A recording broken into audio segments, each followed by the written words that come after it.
ఇలాంటి ఆలూరు లాంటి నియోజకవర్గాలు ఇంకా వెనుకబడి ఉన్నాయి. అందుకే నేను చెప్పాను, వేదావతిని నేనే ప్రారంభించా, దాన్ని మళ్ళా పూర్తి చేసి మీకు నీళ్లు ఇస్తా. నేను అడుగుతున్నా, 5 సంవత్సరాలు ఒక తట్ట మట్టి వేయలేదు. వస్తానే ఫైళ్ళన్నీ దులిపా.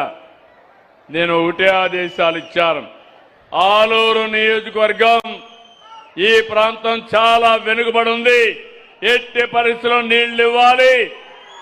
అందరి నీవా ద్వారా నీళ్లు లిఫ్ట్ చేసి వేదావతిని కూడా ఫిలప్ చేసి మీ జాతకాలు మార్చే బాధ్యత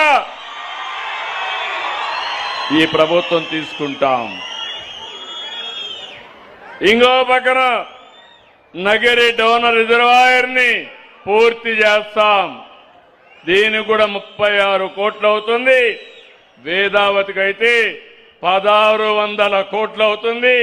అయినా పర్వాలేదు, ఇది నా కమిట్మెంట్, తప్పకుండా చేస్తామని మీకు హామీ ఇస్తున్నా.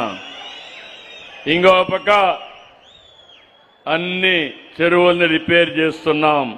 పత్తికొండ, డోను, పాండ్యం, ఆలూరు అన్ని కూడా. ఇంకో పక్క ఈ ప్రాంతంలో చూస్తే స్పేస్ టెక్నాలజీ వచ్చింది, ఏరోస్పేస్ వచ్చింది, ఆటోమొబైల్ వస్తూ ఉంది, ఎలక్ట్రానిక్స్ వస్తున్నాయి. ఇంటి పైన కరెంటు తయారు చేసుకుంటున్నాం, పొలంలోనే కరెంటు తయారు చేసుకుంటున్నాం, గాలితో కరెంటు తయారు చేసుకుంటున్నాం. రేపు నీటితో కూడా పంపుడు స్టోరేజ్ పెట్టి కరెంటు తయారు చేసుకునే పరిస్థితికి వచ్చాం. దానికంతా కూడా రాయలసీమ హబ్బుగా తయారవుతుంది. సిమెంట్ ఇండస్ట్రీస్ వస్తున్నాయి, స్టీల్ ఇండస్ట్రీస్ వస్తున్నాయి. మొన్నే జొన్నగిరి గోల్డ్ మైన్ ప్రారంభించి, బంగారు గని ప్రారంభించి స్వర్ణగిరిగా మార్చాం. భవిష్యత్తులో ఈ రాష్ట్రాన్ని అభివృద్ధి చేసి స్వర్ణాంధ్రప్రదేశ్ గా తయారు చేస్తామని మీ అందరికీ తెలియజేస్తున్నా. నిన్ననే మీరు చూస్తే జేఎస్డబ్ల్యూ రాయలసీమ స్టీల్ ఇండస్ట్రీకి ఫౌండేషన్ వేశాం. నేనేదో ఫౌండేషన్ వేయడం కాదు, ఏ రోజు మళ్లీ ప్రారంభిస్తామో తేదీ నిర్ణయించాను. 2028 మార్చి లోపల Rayalaseema steel industry, Rayalaseema steel factory ప్రారంభిస్తామని మరొకసారి మీ అందరికీ హామీ ఇస్తున్నా.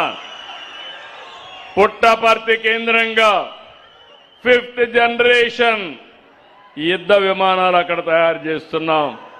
చాలా మంది యువత రాయల్ ఎన్ఫీల్డ్, హీరో మోటార్స్ ఎక్కడ తయారు చేస్తున్నామంటే ఈ రాయలసీమ గడ్డ మీదనే ఇవి కూడా మనం తయారు చేసే పరిస్థితికి వచ్చాం. ఎల్జీ, క్వారియర్, దాల్మియా ఒకటి కాదు, మీరు ఏ బ్రాండ్ చెప్పినా ఆ బ్రాండ్స్ అన్ని మన దగ్గరకు వచ్చే పరిస్థితి వచ్చింది. 2 ఏళ్లలో 24,611 కోట్ల రూపాయలు ఖర్చు పెట్టి ప్రాజెక్టుల మీద శ్రద్ధ పెట్టాం. రాయలసీమలో మీరు చూస్తే 12,484 కోట్లు ఖర్చు పెట్టాం. రాష్ట్రంలో పెట్టిన డబ్బుల్ని 51% ఇక్కడనే ఖర్చు పెట్టాం. నేను ఒకటే హామీ ఇచ్చాను, రాష్ట్రంలో 36 ప్రాజెక్టులు పనులు అవుతున్నాయి. ఈ 36 ప్రాజెక్టులు 35,000 కోట్లు కావాలి. ఈ సంవత్సరమే పోలవరాన్ని పూర్తి చేసి 2027 మార్చి లోపల జాతికి అంకితం చేసే బాధ్యత మేము తీసుకుంటామని కూడా మీ అందరికీ హామీ ఇస్తున్నా. ఇంకొక పక్కన రాయలసీమని హార్టికల్చర్ హబ్గా మారుస్తున్నాం. మనం అందరం గుర్తుపెట్టుకోవాలి, వరి ధాన్యంలో ఆదాయం రాదు. ప్రపంచం మొత్తం ఆహారపు అలవాట్లు మారాయి. మారిన ఆహారపు అలవాట్లు కూడా మనం కూడా రైతాంగం కూడా అర్థం చేసుకోవాలి. రాయలసీమలో రాష్ట్రంలో భవిష్యత్ అంతా హార్టికల్చర్ పైన ఉంటుంది. దేశంలో ఉత్పత్తి చేసే పళ్ళు ఎక్కువ శాతం రాయలసీమ నుంచి వస్తున్నాయి. 1,00,000 కోట్ల రూపాయలు ఖర్చు పెడతాం. ప్రభుత్వం 40